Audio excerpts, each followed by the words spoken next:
Still looking for Harry to come back. My first guest, everybody knows. He's a good friend. He's a marvelous actor. Everything he's in, he walks away with a picture. And right now, he's currently starring in a situation comedy called Mr. President, which is on, as they say, another network. Would you welcome George C. Scott?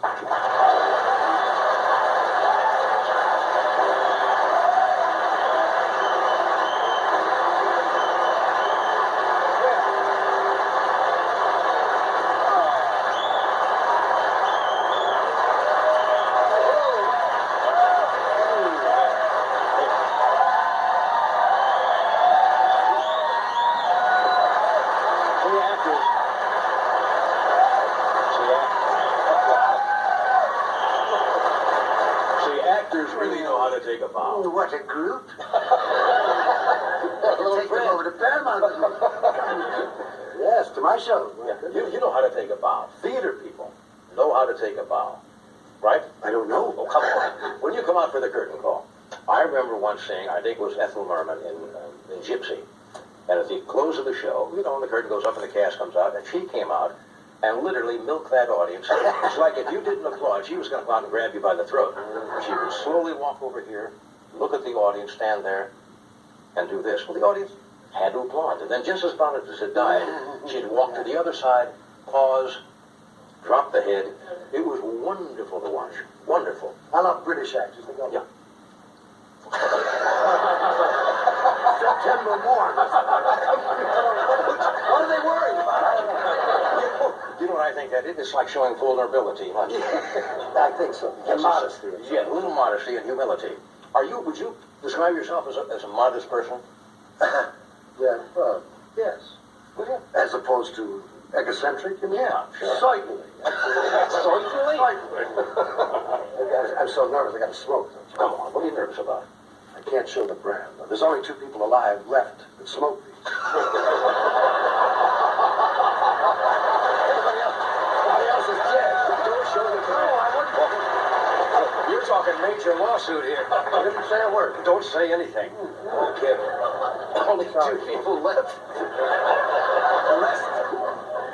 Well, then, no, people have got to say at home. They said, George C. Scott just pulls out a cigarette. There are only 2 people left who smoked this, and yet he pulls one out. Now, how would you answer that? I also just celebrated my 60th birthday last week.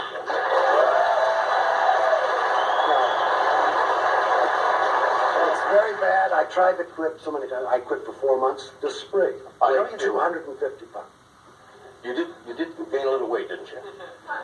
But isn't that temporary? They say you gain It's and then... metabolistic, I don't know what causes it. Yeah. Well, as long as you're comfortable. What were we talking about? I don't know. The theater. Yes. If you had your druthers... I saw you with Larry King one night. Yeah. He's a marvelous He interviewer. is good. Yeah, he's very good. And you were talking about the theater. I get the feeling if you had your druthers with playing television, motion pictures, you'd like to go and do the theater. Yeah. When you start out there, it's true.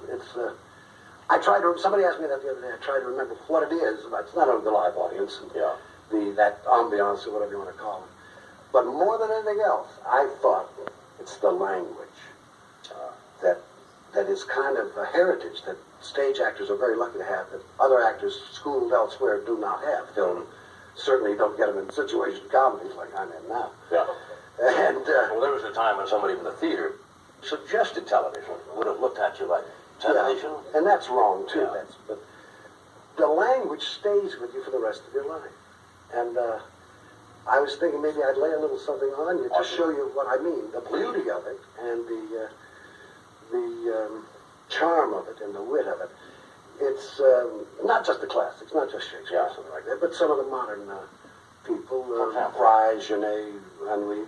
And I thought of a piece I used to do from Christopher Fry's The Lady's Not for Burning. It was a big success a number of years ago. Gielgud and Pamela Brown and the very young Richard Burton at the time was playing the juvenile lead. And it's in blank verse. Now don't panic, folks. Have I got enough time for this? Sure.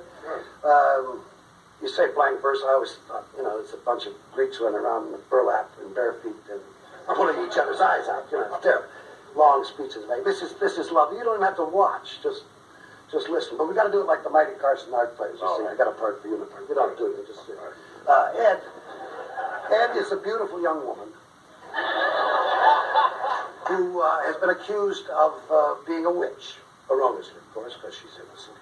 And she's going to be burned at the stake.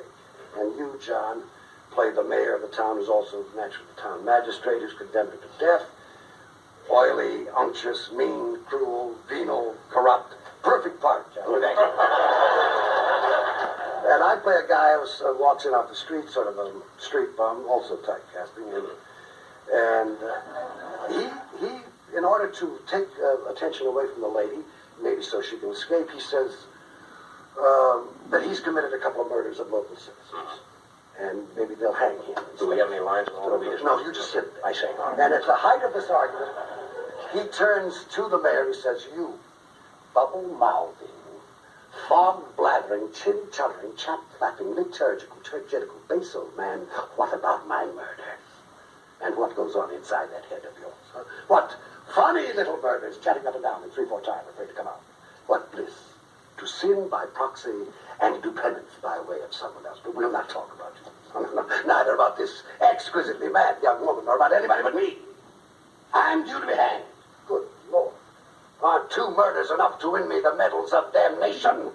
Must I put half-dozen children on a spit and toast them at the flame that comes out of my mouth?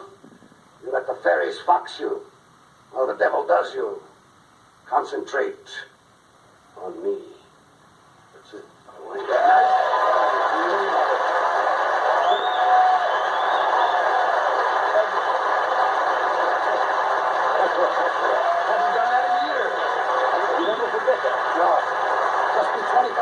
George just said he hadn't done that for 25 years, and yet the lines you were doing them like they were ingrained in Lovely there. stuff. That is great. Well, thank you. That's the kind of stuff we normally don't get on our on a lowbrow show like we have. It's nice to bring a little class into this show occasionally. You know, holding up a rubber chicken and doing that. That's good. But the lady's not for burning, Mommy. We try for every class. Some of the dogs I've been in. We'll take a break. We'll be right back. That was marvelous.